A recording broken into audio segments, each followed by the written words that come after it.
It's been a week since SB 91 was passed, and we're here to answer your frequently asked questions. Hey there, Christian Walsh, Coldwell Banker Wire Associates.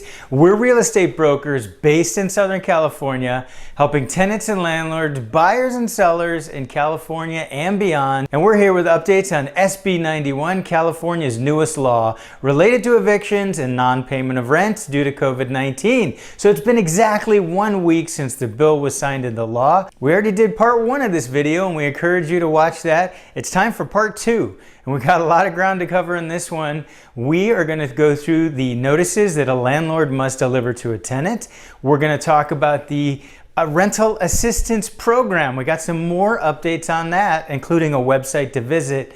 And then we're going to go through a barrage of frequently asked questions that you've given us and more since last week's video. And by the way, if you're looking for the latest news on evictions and California real estate, you found the right channel. Make sure you subscribe to it right now. A couple things before we get started. Remember, like I always say, I am not an attorney. I can't give legal or tax advice. So you need to run this all by an attorney. If you're ready, hit that like button and we'll get started. So let's give a run through here of the forms for SB 91, and they're almost identical to the forms for AB 3088, just with some differences in dates. But there is another important one that we have to deliver, a one-time notice that needs to be delivered to tenants who have missed payments. This form is important to be delivered for any tenants who missed payments before February 2021. So this is from March through January of 2021. That means anybody who missed a payment gets this one-time form. And by the way, all these forms, we have a link below so that you can download them. They're from the AOA, and we appreciate them putting these forms together. And I have a link so you can access them. You don't even need to be a member in order to be able to use these forms. The other important point, the other important thing for landlords to remember, that is that these forms must come from the landlord. So the blank declaration, which we're about to go through, that's a form that must come from the landlord. The tenant has 15 days to return it. And this one-time notice also needs to come from the landlord. And again, anybody who missed a rent payment from March 2020 to January of 2021 will receive this one time. So this is the 15-day notice to pay rent or move out, and this replaced what used to be a 3-day notice to pay or quit before AB 3088 was put into place. SB 91 expands the dates for this form and basically takes it through June 30th, 2021. So you can see on the form that it covers back rent that's owed, and this is from the time period September 2020 through June 2021. The rent that was owed for March 2020 through August 2020 goes on a different notice. And basically, if you haven't gotten that by now, it's probably too late to get that, tenants. But this form is the one that will be given monthly for every month missed. And it includes this important language that states, just as you know about SB 91, that 25% of the rent minimum is due from tenants, and that must be paid by June 30th for any of the months that were missed. So 25% of any of the months that were missed must be paid by June 30th. If that is done and the tenant has returned the blank declaration, which we'll discuss in a moment, the landlord cannot evict. But the tenant still owes that other 75%, so don't forget that. So this is the new 15-day notice that must go out. Let's move on to the declaration. So this is the declaration of COVID-19 related financial distress. We've talked about this before. It really didn't change from AB 3088. This is the form here. The tenant has 15 days to return that, and that is 15 days not including weekends and not including judicial holidays. So let's talk more about the rental assistance program that was set up by SB 91. So this has been very popular. A lot of questions around this one. We're excited because this is the help that landlords and tenants in California have needed. but there's still a lot of questions surrounding it. So we're going to dive into a few answers right now. One of the first things I've seen out there that's actually a misconception, I've seen a lot of articles discussing $2.6 billion that the state of California has that they're devoting to this statewide rental assistance program. And they're mixing up numbers when you read that. SB 91 specifically refers to $1.5 billion. And what that is, from this federal $25 billion, the state of California was designated to receive $2.6 billion. Of that, $1.5 billion is going directly to the state. The other $1.1 billion is being sent to municipal areas that have populations of 250,000 or more. So here's what's important about that. SB 91 and the statewide rental assistance program is only $1.5 billion. Now that's still a lot of money, don't get me wrong.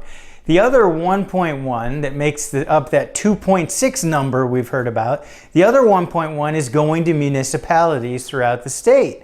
Now those municipalities have the option, and it's a short window, while I'm filming this, they still have the option to actually either send those funds back to the state or work with the state in matching the rental assistance program for the statewide program. The reason why I'm running through all these numbers and explaining this is we are going to find that there are multiple places for tenants and landlords to turn for funds. So there will be a statewide program. And how do you find out more information on that? Here's how. You're going to visit housingiskey.com. And we've got a link down below so you can get to that. That's a statewide website for the statewide program. So the website's not going to be ready until middle of March. They're not going to start accepting applications until then, but you can start following now for the latest news. Now, what about the other 1.1? Some will go towards a statewide program, I'm sure. But what this means is you need to follow up and make sure you look at your local areas. So you got to look at county websites and city websites to see if some of these federal funds are going to be showing up there under different programs. So it's a little bit of work. You're going to have to both track state program and your local program. But the good news is there's lots of money out there, $2.6 billion between state and local programs. So that's what you need to do, is make sure you follow up at both the state and local level. So sorry to run through all those numbers, but I thought that was an important thing to share to make sure you don't miss out on any money that could potentially help you. Now, one question that's going to come up is, hey, can I apply to both? The answer is probably not. You have to pick one or the other. And then there's other questions that are coming out. What if my landlord won't cooperate and help me do the paperwork? What if my tenant won't cooperate? Because landlords can initiate this as well. And these are big questions. Unfortunately, until we get closer to the programs being developed, we won't know for sure what those answers are. We have to see the fine print and what the application process is. We do know, and I covered this in the first video on SB 91, we do know some of the requirements, so make sure you refer to that first video. But as we get closer, I'll keep content coming so that you know more about where and how and when and what the application process is like. Since putting this video out 1 week ago, and now we're in part 2, I've gotten a lot of questions, and I love getting your questions, so please keep them coming. Put your comments below. I want to know topics you want covered, and I want to know more questions you have. So I'm going to run through a list of frequently asked questions from all different angles, random assortment. Listen up, because your question may be in here, all right? So number one of the first big questions was, so AB 3088 said that a tenant had to pay a minimum of 25% of monthly rent by January 31st, 2021, or they'd be evicted. So that was every month they missed, they had to pay 25% of those months. Well, guess what? They can't be evicted. So SB 91 pushed the date to June 30th. So what that means is now tenants have until June 30th to pay a minimum of 25% of any month that they've missed rent on. So that's important to know. If they miss January 31st, it doesn't matter because the date has been pushed by SB 91.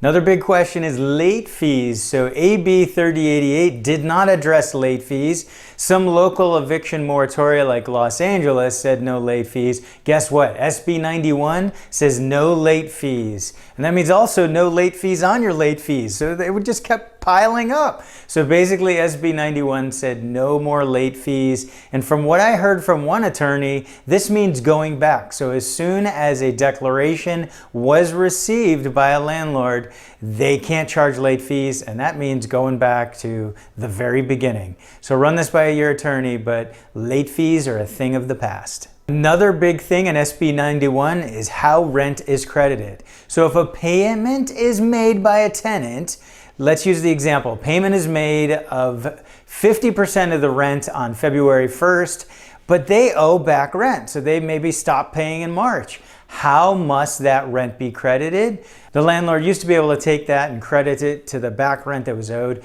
but now it must be credited to the rent for the month going forward. The only way that a landlord can credit that to back rent that's due is if it's in writing from the tenant. So that's a very important point. So tenants, if you make a payment, know it's for the month that the payment you're making is made. That is where the rent will be credited, unless you put it in writing that it's for some other time period in the past. Can rent be increased during COVID? And the answer is yes. Unless there is a local eviction moratorium that prevents it, landlords can raise rent right now.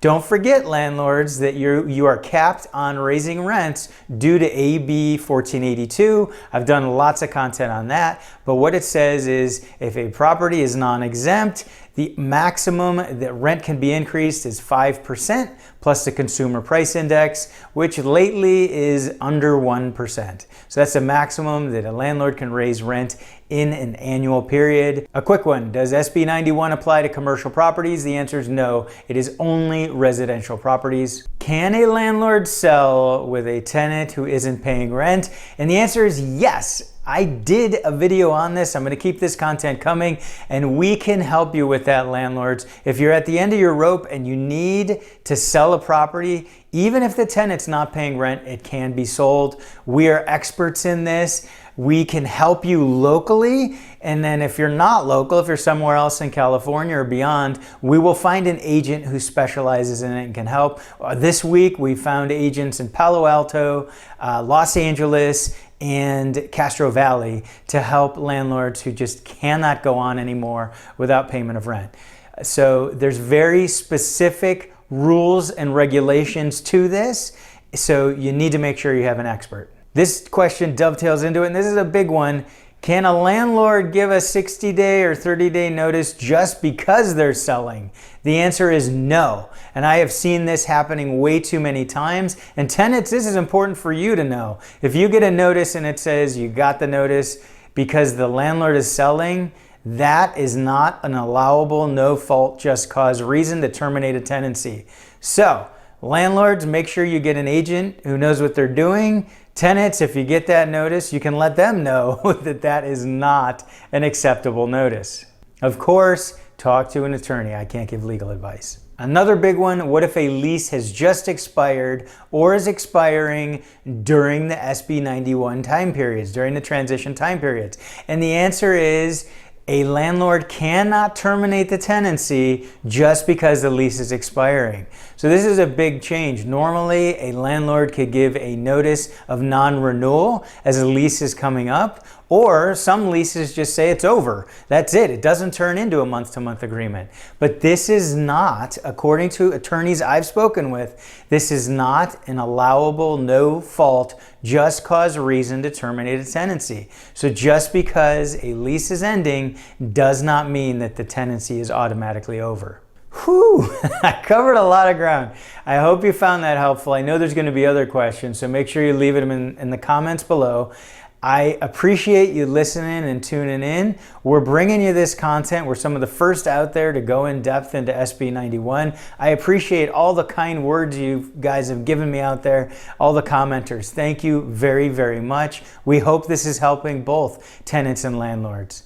Remember, this is the channel for the latest on eviction rules and regulations in the state of California. So subscribe if that's something that interests you. We'd love to have you subscribe to our free weekly email newsletter. It comes out on Sunday mornings.